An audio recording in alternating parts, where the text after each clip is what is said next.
السلام علیکم ورحمۃ اللہ وبرکاتہ۔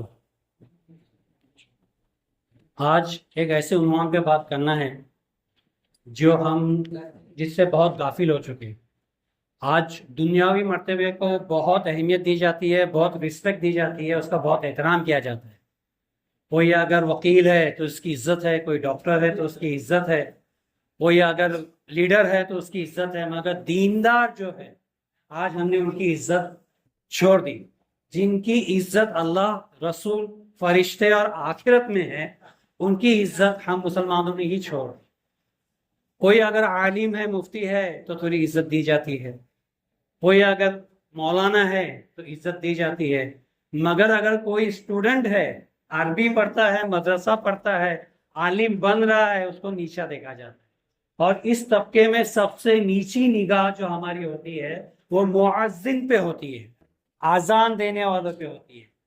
اللہ معاف کرے، اللہ معاف کرے، ہمارے یہاں تو اتنا برا حال ہے کہ مؤذن کو مؤذن بھی نہیں بولا جاتا، بانگی صاحب کہا جاتا ہے۔ بہت سے لوگوں کو یہ پتا بھی نہیں کہ بانگی صاحب لفظ کہاں سے آیا۔ یہ ایک بدتمیزی ہے دراصل، بانگی صاحب بولنا دراصل ایک بدتمیزی ہے۔ بانگ کہتے ہیں جو مرغا آذان دیتا ہے، کوکنی لوگ اس کو بانگ کہتے ہیں۔ یہاں کے کوکنی جو مرغا آذان دیتا ہے نا، ککرکو جو کہتا ہے، اس کو وہ بانگ کہتے ہیں۔ اس کو مشابہت کرتے ہوئے وہ بھی مولانا آذان دے رہا ہے تو اس کو بھی بانگی صاحب کہتے ہیں۔ معاذ اللہ، یہ جو ہے ایک طریقے کی توہین ہے۔ اس کا صحیح نام ہی ہم کو نہیں معلوم، اس کا صحیح نام مؤذن ہے، اور دینی اسلام میں مسلمانوں میں سب سے نچلا حصے پہ وہ مؤذن آتا ہے۔ اس کی پگار بھی سب سے کم ہوتی ہے، اس کو بھی ایک چھوٹا سا حصہ دیا جاتا ہے۔ مولانا کو تو بھی ایک روم دیا جاتا ہے، مؤذن کو تو مسجد میں جگہ بھی نہیں ہے، وہ کسی جھوپڑے میں ہی رہیں گا۔ آپ کو دیکھو گے تو اس کی پگار بھی اتنی کم ہوتی ہے کہ اس کے خود کے کھانے پینے کے لالے ہوتے ہیں، بچوں کا، بیوی کا تو معاملہ ہی الگ ہے۔ تو اس مؤذن کی جو عزت ہے آج میں آپ کو بتاتا ہوں۔ پہلے وہ سمجھو کہ وہ جو کرتا ہے مؤذن جو ہے وہ آذان دیتا ہے۔ آذان کا معنی ہم کو نہیں پتا، آذان کیوں کہتی ہے پتا ہے، مگر آذان کا معنی، اس کے لفظ پہ ہم نے کبھی غور ہی نہیں کیا۔ مؤذن کی بات چلو بعد میں کرتے ہیں، اس کا احترام اور عزت جو انشاءاللہ اللہ نے اگر حیاتی رکھی اور ذہن میں رہا تو اگلے ہفتے بولتا ہوں۔ پہلے آذان کو تو ہم سمجھے، ہم نماز تو سمجھتے ہی نہیں ہے، پہلے آذان کو سمجھے۔ مؤذن جب کھڑے ہوتا ہے تو سب سے پہلے کیا کہتا ہے؟ اللہ اکبر۔ وہ حمد کرتا ہے، اللہ کی حقیقت ہم کو پیش کرتا ہے، وہ بھی مائک میں آ کے کہتا ہے۔ مائک میں آ کے ہم کو آگاہ کرتا ہے، وہ کہتا ہے دیکھ سن لے، سب سے بڑا اللہ ہے۔ جو تو کام کر رہا ہے، جہاں پہ تو مصروفیت ہے، جو کچھ بھی تو کر رہا ہے، اس سے بڑا اللہ ہے۔ جان لے کہ سب سے بڑا اللہ ہے۔ صحابہ کرام جب یہ سنا کرتے تھے اللہ اکبر، تو لوگ پتھر وغیرہ توڑتے رہتے تھے، اٹکل بناتے رہتے تھے، دیوار بناتے رہتے تھے۔ تو یہاں تک آتا ہے کہ اٹھا ہوا ہتھوڑا تک وہ پتھر پہ نہیں مارتے تھے۔ جیسے ہی وہ اللہ اکبر سنتے تھے، خاموشی سے اسے نیچے رکھ دیتے تھے اور مسجد کی طرف نکلتے تھے، کہ وہ سمجھتے تھے کہ کہنے والے نے کیا کہا۔ کہنے والے نے کہا سن لے، اللہ سب سے بڑا ہے۔ جو بھی تو کر رہا ہے، تو جو بھی ہے، تو جہاں بھی ہے، جیسے بھی حال میں ہے، جان لے اللہ سب سے بڑا ہے۔ سب سے پہلے وہ یہ شہادت دیتا ہے کہ اللہ سب سے بڑا ہے، پھر کہتا ہے اشہد ان لا الہ الا اللہ۔ وہ کھلے عام یہ دعوت دیتا ہے، کھلے عام یہ کلمہ پڑھتا ہے، کھلے عام یہ توحید دیتا ہے کہ میں گواہی دیتا ہوں کہ اللہ سے بڑا، اللہ کے سوا کوئی حمد و ثنا کے لائق نہیں، عبادت کے لائق نہیں۔ اشہدو، گواہی دیتا ہوں میں، اللہ الہ الا اللہ، اللہ سے بڑھ کر کوئی نہیں ہے، اللہ کے جیسا کوئی نہیں ہے، اللہ کے سوا کوئی عبادت کے لائق نہیں ہے۔ یہ ہم کو تلقین کرتا ہے۔ جب وہ اللہ اکبر کہتا ہے تو ہم کو آگاہ کرتا ہے، سن لے کہ اللہ سب سے بڑا ہے۔ پھر تیری شہادت کی وہ گواہی دیتا ہے کہ تو بھی مسلمان ہے، تو نے بھی کہا ہے کہ اشہد ان لا الہ الا اللہ۔ تیری یہ گواہی تو واپس سے دوہرا لے کہ اللہ کی سوا کوئی عبادت کے لائق نہیں۔ پھر کہتا ہے اشہد ان محمد رسول اللہ، کہ میں دوسری بار گواہی دیتا ہوں کہ محمد صلی اللہ علیہ وسلم رسول ہے، اللہ کے رسول ہے۔ میں گواہی دیتا ہوں اشہد ان محمد رسول اللہ، کہ محمد رسول اللہ اللہ کے رسول ہے۔ یہاں پہ شہادت پوری ہوئی، کلمہ پورا ہوا۔ اس نے ہمیں کلمے کی یاد دی کہ سن لے، تو نے بھی شہادت دی ہے کہ اللہ کے سوا کوئی عبادت کے لائق نہ، تو نے بھی شہادت دی ہے کہ اللہ کے رسول محمد صلی اللہ علیہ وسلم ہے۔ وہ ہمیں کلمہ پڑھاتا ہے۔ کون؟ مؤذن ہمیں پھر سے کلمہ پڑھاتا ہے۔ کتنی بار پڑھاتا ہے؟ دن میں 5 بار کلمہ پڑھاتا ہے وہ آگے سب سے پہلے مسجد میں آنے والا وہ ہے. بہت سے امام بھی مسجد میں بعد میں آتے ہیں, مؤذن پہلے آتا ہے, وہ پہلا وضو کرنے والا شخص ہے, وہ مسجد میں پہلا ہے جو داخل ہوتا ہے, وہ آ کے ہم کو پہلے شہادت دیتا ہے, پہلے تو حمد ثنا کرتا ہے, ہمیں یاد دلاتا ہے کہ اللہ سے بارا کوئی نہیں ہے, پھر شہادت دیتا ہے کہ اللہ کے سوا کوئی عبادت کے لائق نہیں ہے, پھر شہادت دیتا ہے کہ محمد رسول اللہ صلی اللہ تعالی وسلم اللہ کے رسول ہے اور تو نے یہ کلمہ پڑھا ہے. پھر فرماتا ہے حی علی الصلاۃ, آ نماز کی طرف جو تیرے پہ فرض ہے.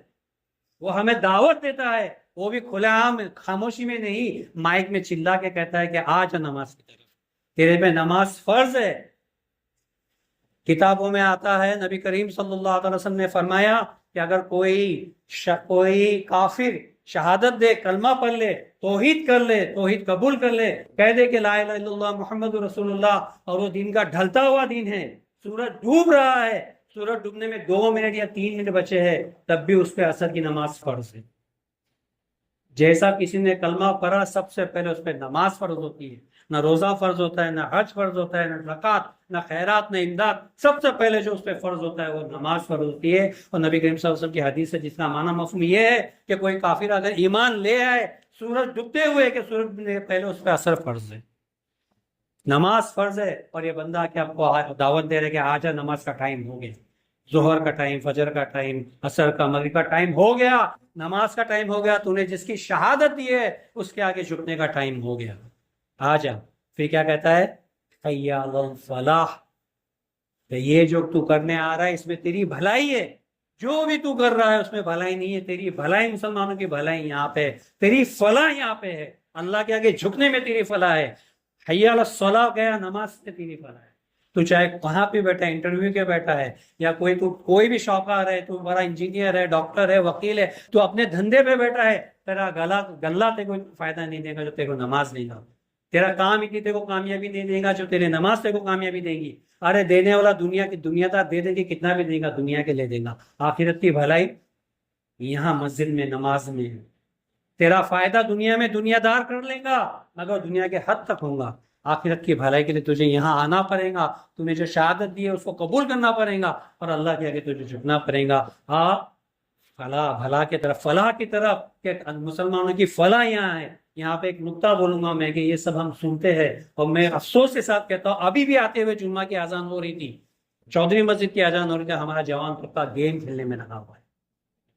اتنی ہم غفلت میں ہیں کہ اذان کو تو ہم سنتے ہی نہیں ہیں, سنتے تو سمجھتے نہیں ہیں, سمجھتے تو اس کا جواب نہیں دیتے, جواب دیتے تو مسجد کی طرف ہمارے قدم نہیں اٹھتے. اور کب اٹھتے ہیں جب جماعت مسجد میں کھڑے ہوتی ہے تب ہمارے قدم باہر نکلتے کہ چلو ابھی نماز میں جائیں گے. وضو کرتے کرتے 1-2 رکعت گھلاتے پھر ہم آتے.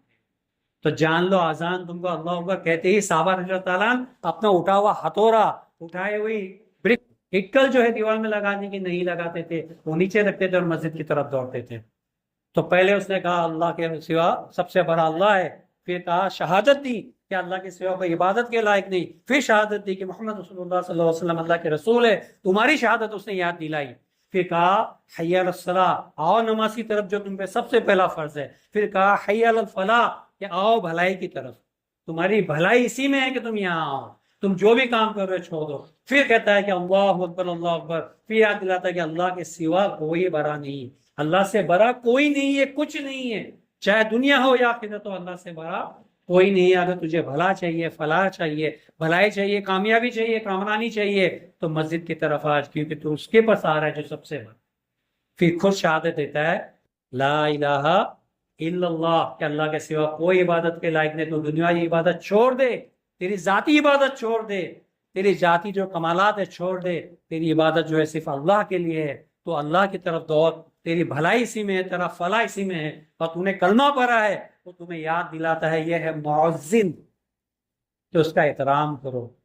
اس کے جو فضائل ہے انشاءاللہ میں اگلے ہفتے آپ کو بتاتا ہوں کہ مؤذن کے فضائل کیا ہے, جس کو دینی طور پہ سب سے چھوٹا سمجھا جاتا ہے. ایک مؤذن کو سب سے دینی اعتبار میں اس کو سب سے چھوڑا کہ نہیں, یہ بانگی صاحب ہے. یہ بانگی صاحب کے فضائل میں تم کو انشاءاللہ اگلے ہفتے بتاتا ہوں. مگر جب بھی اذان سنو اس کا جواب دو, اس پہ غور کرو, اپنی شہادت دہراؤ اور اپنی عبادت دہراؤ, اللہ کی طرف اپنی وحدانیت رکھو. آپ نے عبادت کے لیے اللہ کے سوا کوئی لائق نہیں ہے, اس نے دہرایا ہے تو جیسی اذان سنو مسجد کی طرف دوڑو، یہ نہ سوچو ابھی یہ ہاتھ میں اتنا کام کر لیتا ہوں، اتنا گیم ہے یہ پورا کر لیتا ہوں، یہ جو کر رہا ہوں اتنا کام پورا کر لیتا ہوں۔ صحابہ کو یاد کرو، ہمیں صحابہ نے آپ کو ترغیب دی ہے کہ کیا کرنا ہے، کب کرنا ہے۔ اٹھا ہوا ہتھوڑا نیچے رکھ دیا، اٹھائی ہوئی اٹکل نیچے رکھ دی کہ میں دیوار نہیں باندھوں گا، پہلے نماز پڑھوں گا، میں پتھر نہیں توڑوں گا، یہ بعد میں کام کروں گا۔ کچھ صحابہ یہاں تک ہوئے ہیں کہ اٹھایا ہوا لقمہ تک چھوڑا ہے ہاتھ سے، کھانے بیٹھے ہیں اذان سنے، انہوں نے ہاتھ میں اٹھایا ہوا لقمہ منہ میں نہیں ڈالا ہے، واپس پلیٹ میں رکھا ہے اور کہا کہ نہیں میں پہلے نماز پڑھ کے آتا ہوں، پھر انہوں نے آ کے کھانا کھایا ہے۔ یہ عمل ترغیب ہے، اس کے احترام کرو۔ السلام علیکم ورحمۃ اللہ وبرکاتہ۔